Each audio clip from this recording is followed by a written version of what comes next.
How to enable virtualization in BIOS in Windows 10 and 11. Hello everyone, welcome back to my channel. In today's video, I'm going to show you how to enable virtualization on your Windows 11 or 10 computer. So first check if your virtualization is enabled by going to the Start menu and type CMD and run it as an administrator. After you get into this interface, simply type systeminfo.exe and hit enter. This will show you your system information. Look for the virtualization enabled in firmware under the Hyper-V requirements, and if it's not enabled, you can enable by accessing to the BIOS.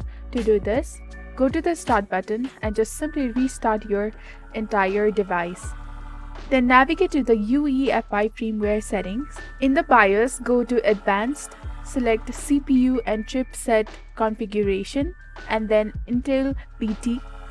Enable it, save and exit. This entire instruction can be adapted for any manufacturers. This is how you can enable virtualization in Windows 10 and 11. If you found this video helpful, do not forget to like, comment, share and subscribe to the channel for more amazing content. Thank you. See you in the next video.